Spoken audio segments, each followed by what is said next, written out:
Book 9, Chapter 9, of the Brothers Karamazov. When the protocol had been signed, Nikolai Parfenovitch turned solemnly to the prisoner and read him the committal, setting forth that in such a year, on such a day, in such a place, the investigating lawyer of such and such a district court, having examined so-and-so, to wit, Mitya, accused of this and of that, all the charges were carefully written out, and having considered that the accused, not pleading guilty to the charges made against him, had brought forward nothing in his defense, while the witnesses, so-and-so and so-and-so, and the circumstances such and such testify against him, acting in accordance with such and such articles of the statute book, and so on, has ruled that, in order to preclude so-and-so, Mitya, from all means of evading pursuit and judgment, he be detained in such and such a prison, which he hereby notifies to the accused, and communicates a copy of this same committal to the deputy prosecutor, and so on and so on. In brief, Mitya was informed that he was, from that moment, a prisoner, and that he would be driven at once to the town, and there shut up in a very unpleasant place. Mitya listened attentively, and only shrugged his shoulders. "Well, gentlemen, I don't blame you. I'm ready. I understand that there's nothing else for you to do." Nikolai Parfenovitch informed him gently that he would be escorted at once by the rural police officer, Mavriky Mavrikyevitch, who happened to be on the spot. "Stay!" Mitya interrupted suddenly, and impelled by an uncontrollable feeling, he pronounced, addressing all in the room, "Gentlemen, we're all cruel, we're all monsters, we all make men weep, and mothers, and babes at the breast.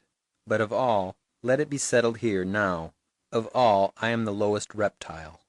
I've sworn to amend, and every day I've done the same filthy things. I understand now that such men as I need a blow of destiny to catch them as with a noose, and bind them by force from without.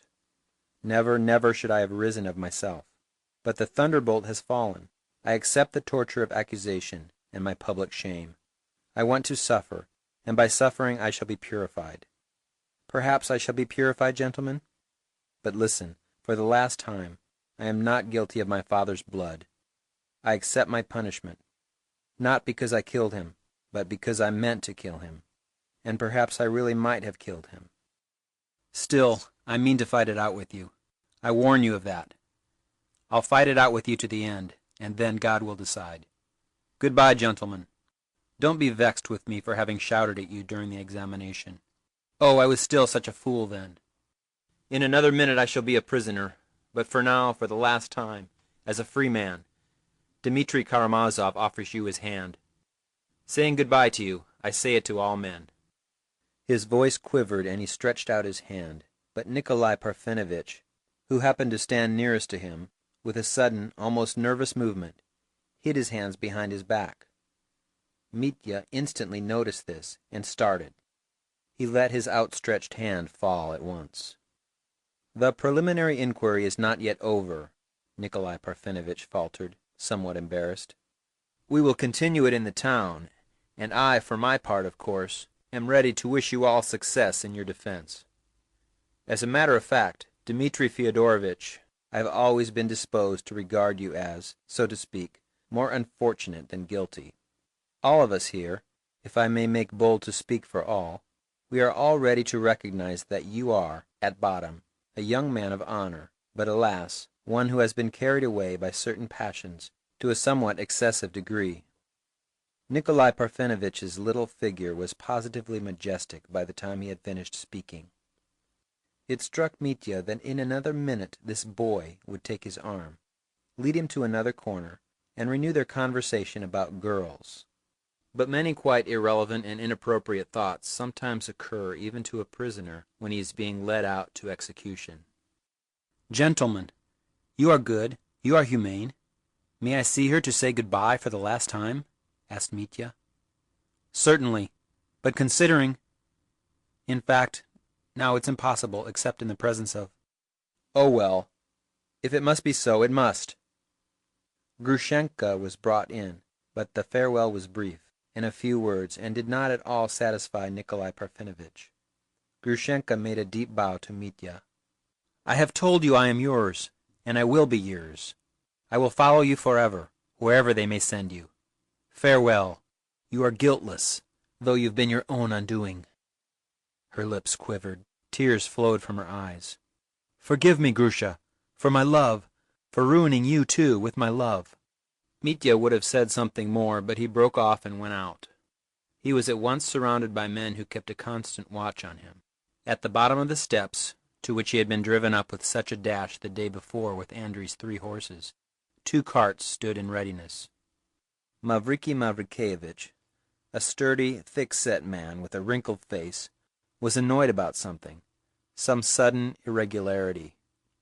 He was shouting angrily. He asked Mitya to get into the cart with somewhat excessive surliness. "When I stood him drinks in the tavern, the man had quite a different face," thought Mitya as he got in. At the gates there was a crowd of people, peasants, women, and drivers. Trifon Borissovich came down from the steps too. All stared at Mitya. "Forgive me at parting, good people," Mitya shouted suddenly from the cart.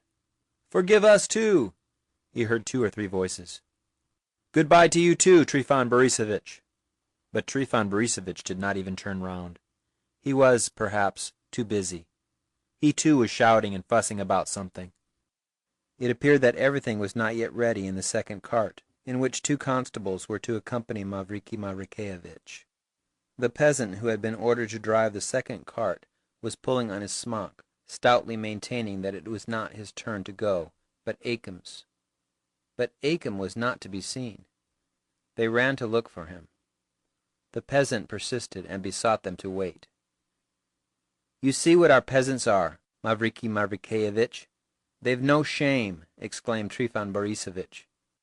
"Akim gave you 25 kopecks the day before yesterday. You've drunk it all, and now you cry out. I'm simply surprised at your good nature. With our low peasants, Mavriky Mavrikyevich, that's all I can say." "But what do we want a second cart for?" Mitya put in. "Let's start with the one, Mavriky Mavrikyevich." "I won't be unruly. I won't run away from you, old fellow. What do we want an escort for?" "I'll trouble you, sir, to learn how to speak to me if you've never been taught. I'm not old fellow to you, and you can keep your advice for another time." Mavriky Mavrikyevich snapped out savagely, as though glad to vent his wrath. Mitya was reduced to silence. He flushed all over. A moment later he felt suddenly very cold. The rain had ceased, but the dull sky was still overcast with clouds, and a keen wind was blowing straight in his face. "I've taken a chill," thought Mitya, twitching his shoulders. At last Mavriky Mavrikyevich too got into the cart, sat down heavily, and as though without noticing it, squeezed Mitya into the corner. It is true that he was out of humor and greatly disliked the task that had been laid upon him.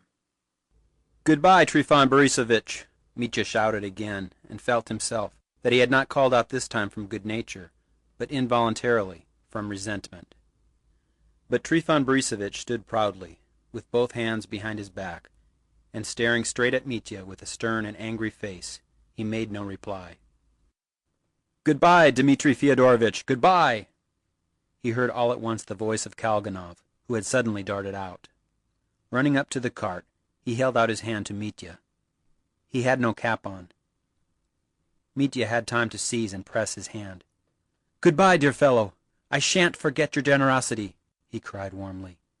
But the cart moved and their hands parted. The bell began ringing, and Mitya was driven off. Kalganov ran back, sat down in a corner, bent his head, hid his face in his hands, and burst out crying. For a long while he sat like that, crying as though he were a little boy instead of a young man of 20. Oh, he believed almost without doubt in Mitya's guilt. "What are these people? What can men be after this?" he exclaimed incoherently, in bitter despondency, almost despair. At that moment he had no desire to live. "Is it worth it? Is it worth it?"